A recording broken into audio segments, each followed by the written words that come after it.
नमस्कार। हम मनोविश्लेषणवाद पर बात कर रहे हैं और मनोविश्लेषणवाद जैसा कि हम जानते हैं कि मनुष्य के मन का विश्लेषण करता है और आधुनिक काल में जब हम देखते हैं तो हिंदी साहित्य और मनोविश्लेषण का परस्पर संबंध स्पष्ट परिलक्षित होता है और मनोविश्लेषण का साहित्य पर गहरा प्रभाव पड़ा है और हिंदी साहित्य के जो विविध रूप हैं, उसमें मनोविश्लेषण के विचार और सिद्धांत मिलते हैं। हम हिंदी उपन्यासों की बात करें, हिंदी कहानियों की बात करें, नाटकों की बात करें, वहाँ पर मनोविश्लेषण के विचार और सिद्धांत किसी न किसी रूप में मिलते हैं। और इस प्रकार स्पष्ट है कि मनोविश्लेषणवाद जो है मानव मन के विश्लेषण की मनोवैज्ञानिक पद्धति है। तो अभी तक हमने जो पढ़ा है उसमें हमने फ्रायड के सिद्धांतों को देख लिया है और कि फ्रायड की जब बात करते हैं तो हमने देखा कि फ्रायड जो है व्यक्तित्व संरचना को वे 3 भागों में देखते हैं, जिसमें हमने इदम, अहम और परम अहम की बात की और वे कहते हैं कि इदम जो है वो व्यक्तित्व संरचना का प्रमुख भाग है, इसका संबंध आनुवांशिकता से है और व्यक्ति के व्यक्तित्व में जितने भी जन्मजात और शरीर से संबंधित गुण हैं, उसका स्रोत इदम है। इदम मानव मन का अचेतन भाग है। इदम शारीरिक सुख के लिए कार्य करता है, वह आनंद चाहता है, उसे सही गलत का कोई ज्ञान नहीं होता, वह अनैतिक, अतार्किक होता है। ये सारी बातें हमने देख चुके थे। तो इदम का दृष्टिकोण एक तरह से सुखवादी है। हमने ये जाना कि जब फ्रायड ये बात करते हैं तो वो कहते हैं कि इदम का जो दृष्टिकोण है वो सुखवादी रहा है। इसके बाद वो जब अहम की बात करते हैं, जिसे ईगो कहा गया, वो इदम और बाह्य जगत के बीच एक सेतु का कार्य करता है, मध्यस्थ का कार्य करता है और वो सहज गतियों पर नियंत्रण रखता है और बाह्य जगत में होने वाले घटनाओं के प्रति एक कॉन्शियसनेस, एक सतर्कता पैदा करता है। तो अहम जो है, जो ईगो जो है वो यथार्थ से प्रेरित होता है और यहाँ पर एक तरह से जो इदम का जो सुखवादी दृष्टिकोण है, ईड का जो सुखवादी दृष्टिकोण है, इदम का जो सुखवादी दृष्टिकोण है और जो सुपर ईगो, जो परम अहम है, उसका जो नैतिक दृष्टिकोण है, उसके बीच ये जो अहम है, ईगो है, वो एक बैलेंस, एक संतुलन साधने का प्रयास करता है। तो ये हमने देखा। तीसरा गुण जो सुपर ईगो को बताते हैं, परम अहम को बताते हैं और उसका संबंध व्यक्ति के नैतिक और विचारशील पक्ष से होता है। ये सब बातें हम देख चुके थे। तो समाज के जो नैतिक मूल्य और आदर्श जो हैं, उनको व्यक्ति इस परम अहम के विकास में उन्हीं को अंग बना लेता है और अवचेतन मन जो है वो नियमहीन विविधताओं से पूर्ण असामाजिक विचारों का कोश होता है। तो ये सब बातें हमने देखी कि किस तरह फ्रायड ईड, ईगो और सुपर ईगो की बात करते हैं और इन 3 पहलुओं का वे विशेष ज़िक्र करते हैं। ये हम सब देख चुके हैं। तो अभी तक जब हम मनोविश्लेषण की बात करते हैं तो फ्रायड जो हैं उनके जो मनोविश्लेषण संबंधी सिद्धांत हैं, वे एक व्यापक प्रभाव पैदा करते हैं, लेकिन उन्हीं के जीवन काल में उन्हीं की मान्यताओं को उन्हीं के शिष्यों द्वारा चुनौती दी जाने लगी। फ्रायड जो है, जो मन की विभिन्न परतों का और सपनों का जो विश्लेषण उन्होंने किया है, यद्यपि उसके महत्व को नकारा नहीं जा सकता, लेकिन उन्होंने जिस लिबिडो को, जिस काम भावना को अपने सिद्धांतों में केंद्रीय स्थान दिया, उस लिबिडो को, उस काम भावना को बाद के मनोविश्लेषणवादियों ने यथावत स्वीकार नहीं किया और उनसे मतभेद रखने वालों में एडलर और युंग प्रमुख हैं।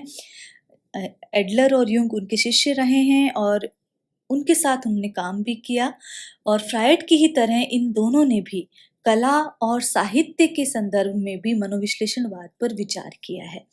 तो एल्फ्रेड एडलर का क्या योगदान है, युंग का क्या योगदान है मनोविश्लेषणवाद में और फिर जो मनोविश्लेषण और हिंदी साहित्य क्या है, हम उस पर आज बात करेंगे। तो एल्फ्रेड एडलर जो है वो फ्रायड के शिष्य थे। इनका समय 1870 से 1937 है, लेकिन मतभेदों के कारण उन्होंने फ्रायड से भिन्न एक वैचारिकी, अपनी स्वतंत्र वैचारिकी प्रस्तुत की। जैसा कि हमने कहा, फ्रायड जो है जीवन की प्रेरणा शक्ति लिबिडो को मानते हैं, काम भावना को मानते हैं, और उनके अनुसार मनुष्य के जीवन में काम भावना ही सर्वोपरि है। लेकिन एडलर जो है वो अधिकार भावना को सर्वोपरि मानते हैं, काम भावना को नहीं। तो ये एडलर का मत है कि उनके अनुसार जो मनुष्य के जीवन में जो महत्वपूर्ण भूमिका का निर्वहन करते हैं वो है अधिकार भावना। तो एडलर के अनुसार मनुष्य के जीवन में 3 चीजों का सर्वाधिक महत्व है, और वो है समाज, प्रेम और कार्य। तो एडलर इन 3 चीजों को मुख्य मानते हैं, समाज, प्रेम और कार्य। एडलर कहते हैं कि बाल्यकाल से ही व्यक्ति को इन 3 चीजों के बीच समायोजन करना पड़ता है, बैलेंस स्थापित करना पड़ता है। मनुष्य संसार में अकेला आता है और बचपन से ही उसे कदम कदम पर दूसरों की मदद लेनी पड़ती है। उसे समाज की आवश्यकता होती है, उसे प्रेम की आवश्यकता होती है। तो जब दूसरे जो अनुचित व्यवहार करते हैं या विपरीत परिस्थितियां आती हैं, तो उस असहायता की भावना का जो असर है वो मनुष्य पर पड़ता है, और वह विषम परिस्थितियों पर विजय प्राप्त करने की कोशिश करता है, या आत्म केंद्रित हो जाता है, या पलायनवादी हो जाता है, या निष्क्रिय बन जाता है, या समझौता परस्त बन जाता है। ये सारी स्थितियां वहां आ सकती हैं। जब मनुष्य जो है विषम परिस्थितियों का सामना करता है, तो या तो वो पलायनवादी हो सकता है, वो आत्म केंद्रित हो सकता है, निष्क्रिय बन सकता है, या समझौता कर सकता है। तो एडलर यहाँ पर कहते हैं कि मनुष्य के विकास में सबसे महत्वपूर्ण भूमिका वे समाज को बताते हैं, बहुत महत्वपूर्ण भूमिका बताते हैं समाज की। इसीलिए हम कहते हैं जैसा परिवेश होगा, जैसा समाज होगा, वैसे ही सभ्यताएं विकसित होती हैं। तो ये कतई मुमकिन नहीं है एडलर के अनुसार कि मनुष्य समाज से निरपेक्ष होकर जीवन व्यतीत करें। तो मनुष्य के जीवन से जुड़ी सभी तरह की इच्छाएं, प्रेरणाएं, समस्याएं समाज सापेक्ष होती हैं। मनुष्य की इच्छाएं समाज सापेक्ष होती हैं, वो ये तथ्य स्थापित करते हैं। और जब वो बात करते हैं तो मनुष्य अपनी जीवन पद्धति का विकास अहम भावना और समुदाय भावना दोनों से करता है।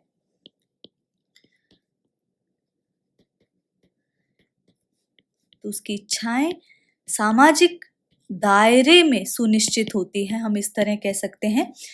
तो एडलर जो है मानव के चरित्र निर्माण में शारीरिक गठन को, परिवार को, सामाजिक आर्थिक परिस्थितियों को, जीवन के लक्ष्य को और उसे हासिल करने के साधन, इन सभी को महत्वपूर्ण मानते हैं।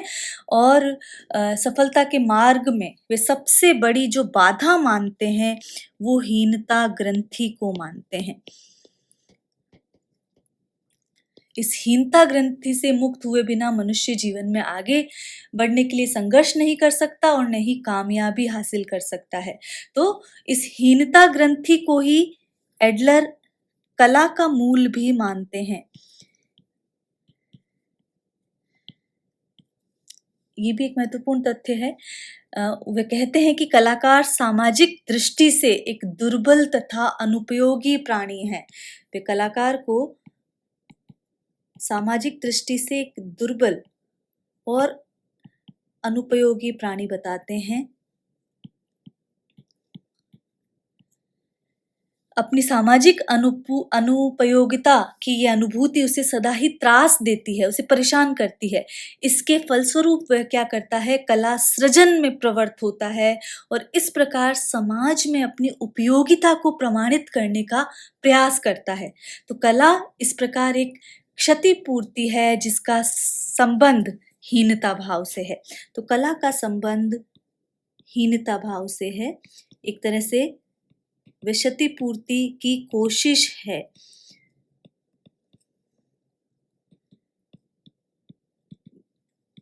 अनुपयोगिता को उपयोगिता में बदलने का एक प्रयास है, ये एडलर कहते हैं।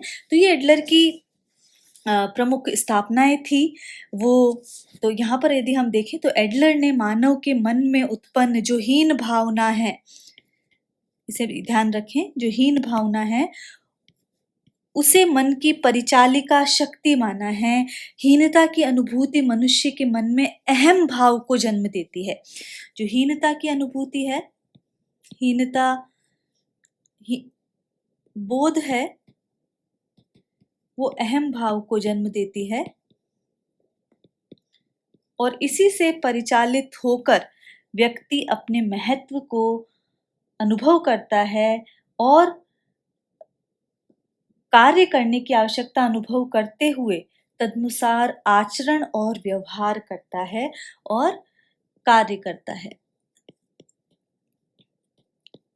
तो यहाँ पर लिबिडो को नहीं मानकर अधिकार भावना और हीनता बोध को वे महत्वपूर्ण तत्व मानते हैं। तो ये अल्फ्रेड एडलर का मत है। इसके पश्चात जब हम बात करते हैं तो आते हैं कार्ल गुस्ताफ युंग। इनका पूरा नाम है, हम इन्हें उपनाम के रूप में ही पढ़ते रहे हैं, कार्ल गुस्ताफ युंग। इनका समय है 1875 से 1961 और फ्राइड की ही तरह युंग भी चेतन मन की तुलना में अवचेतन को महत्वपूर्ण मानते हैं। अवचेतन या अचेतन को ये भी महत्वपूर्ण मानते हैं। तो ये महत्वपूर्ण बात है। अंतर कहाँ आता है कि जहाँ फ्रायड अवचेतन मन को दमित काम इच्छाओं से जोड़ते हैं, वहीं युंग कहते हैं कि इनमें वे तत्व भी विद्यमान रहते हैं जो व्यक्ति के निजी अनुभव का हिस्सा नहीं बनते। वे हमारी प्राचीन ऐतिहासिक अनुभव राशि का हिस्सा होते हैं।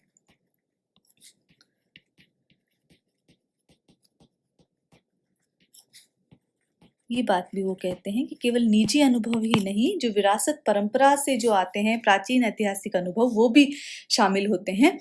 और इन्हें जो युंग ने नाम दिया है वो है नस्लीय या प्रजातीय स्मृति। इस तथ्य को उन्होंने कहा है नस्लीय या प्रजातीय स्मृति। तो यह भी कहते हैं कि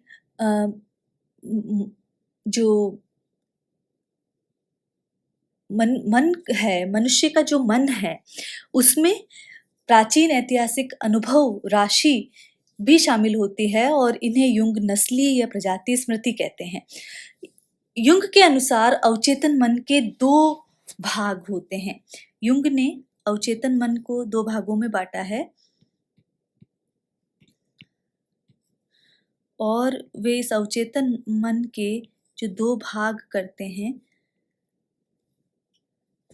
वो वैयक्तिक अवचेतन मन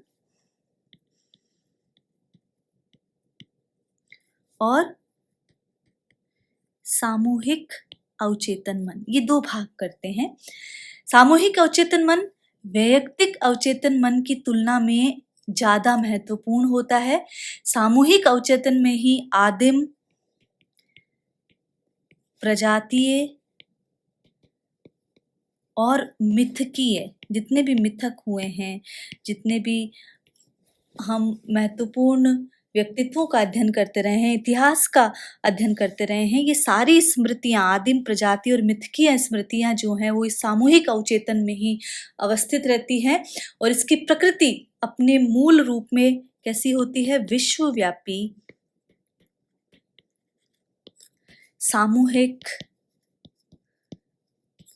पुरातन और निर्वैयक्तिक।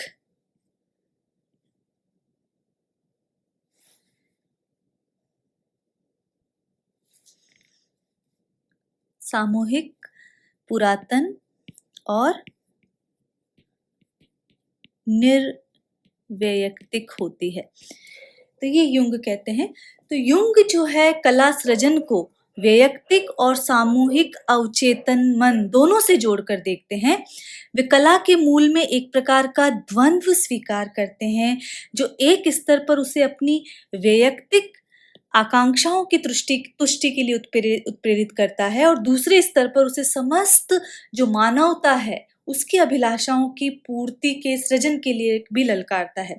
तो वैयक्तिक आकांक्षाओं की तो तुष्टि करता ही है और वरन जो विश्वव्यापी जो मानवता है उसकी अभिलाषाओं की पूर्ति के लिए भी प्रेरित होता है और इस द्वंद्व के फलस्वरूप वह जो कुछ रचता है उसमें प्राय उसकी वैयक्तिक आकांक्षाएं उपेक्षित रह जाती है। तो ये प्रबल हो जाता है और जब वो सामूहिकता को रचता है तो उसमें वैयक्तिक आकांक्षाओं की उपेक्षा अक्सर हो जाती है और इसका परिणाम ये होता है कि व्यक्ति के रूप में वह सदा ही पीड़ित और दुखी बना रहता है। तो युंग जो है वो कला के संदर्भ में सामूहिक अवचेतन की बात करते हैं। इसका संबंध सभी से होता है। ये सामूहिक अवचेतन ही कलाकार को एक ऐसी उद्दाम सृजन प्रेरणा से परिचालित करता है जो कलाकार व्यक्ति के मन की आकांक्षाओं का प्रतिरूप बनकर संपूर्ण प्राणी मात्र की आकांक्षाओं को तृप्ति प्रदान करता है। तो कार्ल गुस्ताव युंग जो है वो अवचेतन को महत्वपूर्ण मानते हैं और इस अवचेतन के वो वैयक्तिक और सामूहिक अवचेतन दो भेद करते हैं और ये सामूहिक अवचेतन ही कलाकार को उद्दाम सृजन प्रेरणा से परिचालित करता है जिसमें उसकी वैयक्तिकता उपेक्षित हो जाती है और वो प्राणी मात्र की आकांक्षाओं को तृप्ति प्रदान करने में समर्थ होता है। तो ये कार्ल गुस्ताव युंग का मत है जो हमने जाना, जो कि महत्वपूर्ण है। तो जब युंग की हम बात करते हैं तो वहाँ पर उन्होंने वैयक्तिक और सामूहिक अचेतना की बात की है, अवचेतन की बात की है और इस प्रकार हम देखते हैं कि अचेतन मन की जो सर्वाधिक प्रबल भावना फ्रायड के अनुसार काम होती है, कामेच्छा के पर्याय के रूप में मानते हैं। एडलर के अनुसार वो सामाजिकता को मूल मानते हैं, वहाँ आत्मगौरव की बात होती है, आत्म प्रकाशन और प्रभुत्व कामना होती है, जबकि जो युंग जो है वो समाज प्रेम और नैतिकता और प्रेम की भावना को महत्वपूर्ण मानते हैं। तो ये यहाँ पर विश्लेषणवाद का जो सिद्धांत है वो हमने देखा, फ्रायड का मत देखा, एडलर का मत देखा और युंग का मत देखा। अब साहित्य में मनोविश्लेषणवाद किस तरह आता है और मनोविश्लेषण और साहित्य को किस तरह देखा जा सकता है। तो मनोविश्लेषणवाद के इन तीनों प्रमुख सिद्धांतकारों ने कला पर इसके प्रभाव की विवेचना की है। यदि हम फ्रायड की बात करें तो फ्रायड ने भी लियोनार्डो दा विंची की कलाकृतियों और दोस्तोवस्की की रचनाओं के विश्लेषण द्वारा मनोविज्ञान संबंधी अपनी धारणाओं को प्रमाणित किया है और मनोविश्लेषण के प्रभाव का नतीजा ये हुआ कि लेखकों ने अपनी रचनाओं में वस्तु जगत की जटिलताओं को चित्रित करने का प्रयास भर नहीं किया केवल, बल्कि मनुष्य के मन में जो द्वंद्व चलता है उसका भी चित्रण शुरू किया। उसके साथ ही यौन जीवन के उन वर्जित क्षेत्रों के चित्रण के और भी लेखक और कलाकार उन्मुख हुए जिन्हें शुचितावादी, नैतिकतावादी और पवित्रतावादी प्रभाव के कारण चित्रित करने से पहले बचते थे। तो फिर ये सब आने लगी। यदि हम मनोविश्लेषण के प्रभाव की चर्चा हिंदी में करते हैं तो वो तीसरे दशक से प्रारंभ हो जाती है। हिंदी जगत की जब हम बात करते हैं 1930 के आसपास से प्रारंभ हो जाता है और प्रेमचंद के बाद की पीढ़ी में जब हम देखते हैं जैनेन्द्र कुमार, ये तो मनोविश्लेषणवाद के हिंदी साहित्य में जनक ही माने जाते हैं, जैनेन्द्र कुमार, अज्ञे, इलाचंद्र जोशी, जब हम इनके कथा साहित्य को देखते हैं, इनके उपन्यासों को देखते हैं तो इसे मनोवैज्ञानिक धारा का कथा साहित्य ही कहा जाने लगा। इनके लेखन पर फ्रायड के मनोविश्लेषण का स्पष्ट प्रभाव देखा जाता है। जैसे कि हम जैनेन्द्र का जो उपन्यास है सुनीता, इसी तरह अज्ञेय का जो उपन्यास है शेखर एक जीवनी, जब हम इनके किरदारों को देखते हैं तो उसमें उनकी विवेचना मनोविश्लेषणवादी सिद्धांतों के आधार पर की गई है। जो जैनेन्द्र के उपन्यास है उनका मनोवैज्ञानिक अध्ययन डॉक्टर देवराज ने किया है। उनका प्रभाव हिंदी आलोचना और शोध पर देखा जा सकता है। डॉक्टर नगेंद्र ने छायावाद और काव्य की अन्य प्रवृत्तियों की विवेचना में मनोवैज्ञानिक पद्धति का प्रयोग किया है। हिंदी में जैनेन्द्र अज्ञेय इलाचंद्र जोशी को मनोवैज्ञानिक कथाकार के रूप में समझा जाता है। और हिंदी में आगे चलकर अनेक जो लेखक हुए हैं उन्होंने मनुष्य मन के ऊहापोह का, अंतर्द्वंद्व का चित्रण किया है और ये मान लिया गया कि ये फ्रायड के प्रभाव का ही नतीजा है। वहाँ पर यौन जीवन और यौन संबंधों का भी चित्रण किया गया और इस तरह किसी रचना की विवेचना, मनोविश्लेषण की वहाँ पर दृष्टि से उसका विवेचना भी किया जाने लगा। तो साहित्य का विश्लेषण करने में मनोविश्लेषणवाद बहुत मदद करता है और फ्रायड स्वयं कहते हैं कि कवि और दार्शनिकों ने अवचेतन मन का आविष्कार मुझसे पहले ही कर दिया था। मैंने तो उस वैज्ञानिक पद्धति को प्रस्तुत किया जिसके मन का अध्ययन सुगमता से किया जा सकता है। तो ये चीज़ हम हिंदी साहित्य में देखते हैं। हम प्रेमचंद के ही उपन्यासों की यदि बात कर लें तो सेवा सदन की जब हम बात करते हैं प्रेमचंद के, किसी भी रचना में आप ये चीजें देख सकते हैं। तो जब सेवा सदन की हम बात करते हैं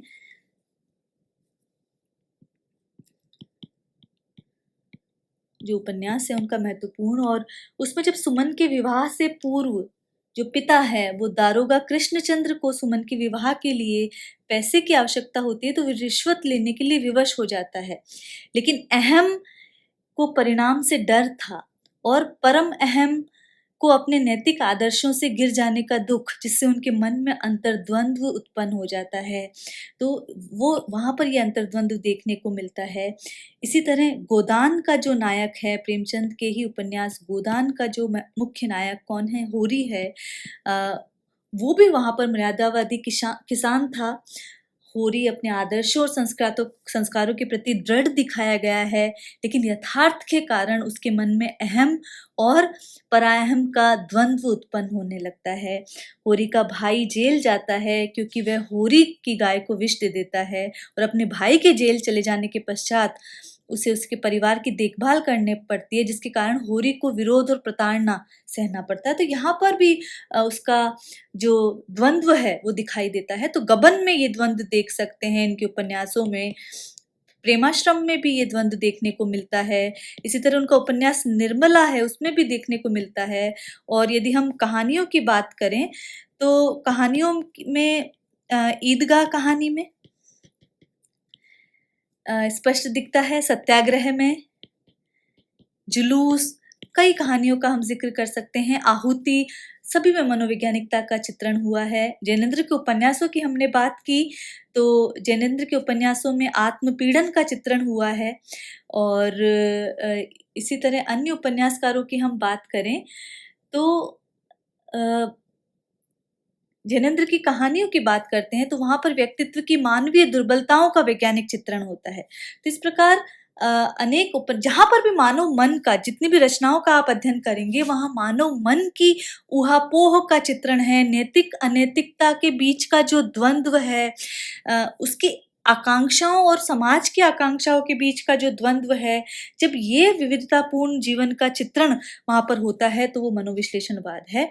इसी तरह अज्ञेय जो है वो भी विविधतापूर्ण जीवन का अनुभव और विश्लेषण करते हैं, चाहे कहानी हो या उपन्यास। और वहाँ पर अज्ञेय के उपन्यासों में हम मनोवैज्ञानिक व्याख्या देखते हैं पात्रों की, और अज्ञेय का जो कथा साहित्य है वो मानव मन की अनुभूतियों की अभिव्यक्ति है। तो शेखर एक जीवनी का प्रमुख पात्र, जब हम शेखर देखते हैं तो उसके अंतर्मन के विविध रूपों का वहाँ बहुत ही प्रभावी तरह से मनोवैज्ञानिक चित्रण हुआ है। कहीं पर हम असहमत हो जाते हैं, उसकी नैतिकता अनैतिकता के धुर विरोधी हो जाते हैं। तो इस तरह वहाँ शेखर का जो चित्रण किया गया है, उसके बाल मन से लेकर इसके युवा मन तक की जो विभिन्न जो वृत्तियाँ हैं उसका जो चित्रण अज्ञेय ने किया है वो बहुत प्रभावी ढंग से किया है। और किस प्रकार मनोवैज्ञानिक दुर्व्यवहारों से उत्पन्न विकार वहाँ पर होते हैं, उनका सूक्ष्म विश्लेषण यहाँ पर किया है। शेषवकालीन चेतना का विश्लेषण है और उसका युवा मन का जो अध्ययन है वो भी वहाँ पर प्रस्तुत किया है। तो यहाँ पर हम देख सकते हैं कि प्रेमचंद, जैनेंद्र, इलाचंद्र जोशी और अज्ञेय के उपन्यासों में मनोवैज्ञानिक व्याख्या देखने को मिलती है। और इसके बाद सतत ये जो अभिव्यक्ति है वो निरंतर देखने को हमें मिलती है। हम आधुनिक उपन्यासकारों की भी बात कर सकते हैं। कमलेश्वर के उपन्यास समुद्र में खोया हुआ आदमी का जो किरदार है, जब वो महानगरीय जीवन शैली में जाता है तो किस प्रकार वहाँ आत्महीनता और त्रास वो किस तरह भोगता है, इन सब की अभिव्यक्ति वहाँ पर देखने को मिलती है।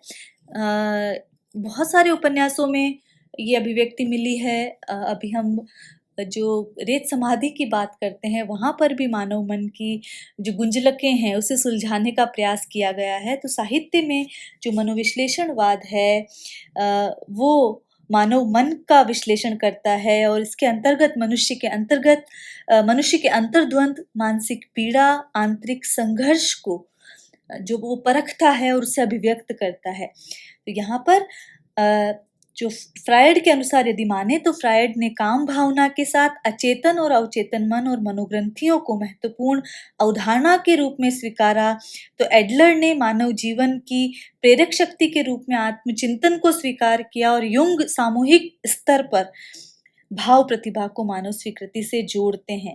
तो इस प्रकार हम देखते हैं कि जिस प्रकार दर्शन ने साहित्य जगत को मनोविज्ञान दिया, उसी प्रकार मनोविज्ञान ने भी मनुष्य को मनोविश्लेषण की पद्धति प्रदान कर एक लोक हितकारी परिदृश्य से जोड़ा। तो इस प्रकार साहित्यकारों ने समाज की विषमता, यथार्थ और मानसिक अंतर्द्वंद के साथ मनोवैज्ञानिक रूप को स्वीकार किया है और उसे साहित्य में स्थापित किया है और मन का विश्लेषण करने का प्रयास किया है। तो ये मनोविश्लेषणवाद है जिसकी साहित्य में महत्वपूर्ण भूमिका है और मनोविश्लेषणवाद की यही साहित्यिक उपयोगिता है जिसका उपयोग हिंदी के कतिपय साहित्यकारों ने अपने साहित्य में किया है। निर्वासित, जिप्सी, सन्यासी, पर्दे की रानी, इन सभी रचनाओं में हम इनका प्रयोग देख सकते हैं, जिनकी सहायता से वे मानव मन के उस रुग्ण अंग का उपचार करके व्यक्ति को स्वस्थ बनाने पर बल देते दिखाई पड़ते हैं। तो मनोविश्लेषण के माध्यम से वे मनुष्य के मन के अंतरतम में प्रवेश करते हैं और उसमें दबी विकृतियों एवं ग्रंथियों की निर्ममता से एक तरह से चीर-फाड़ कर देते हैं और समाज के सम्मुख उसका यथार्थ चित्रण प्रस्तुत करते हैं। तो ये उपयोगिता है। तो साहित्य में जब पात्रों के अंतर्मन में निहित कुंठाओं, हीनताओं को सामने लाकर उनके व्यवहार का विश्लेषण करने की अद्भुत पद्धति हम देखते हैं और यही व्यक्ति के असामान्य व्यवहार का प्रेरक और उसकी विकृतियां क्या उसे जानने की कोशिश करते हैं। तो यही मनोविश्लेषणवाद है जिसे हम साहित्य के संदर्भ में जानते हैं। मेरे ख्याल से मनोविश्लेषणवाद से संबंधित जो भ्रांतियां हैं, जो प्रश्न है वो आपके स्पष्ट हो गए होंगे। और कौन सी रचनाएं मनोविश्लेषणवाद से प्रभावित हैं, मैंने प्रेमचंद परंपरा की बात की, आधुनिक उपन्यासकारों में भी वे मिलती हैं और इनका जिक्र हम करते रहेंगे। तो मनोविश्लेषणवाद पर बात हम यहीं पर समाप्त करते हैं। आज के लिए इतना ही। नमस्कार।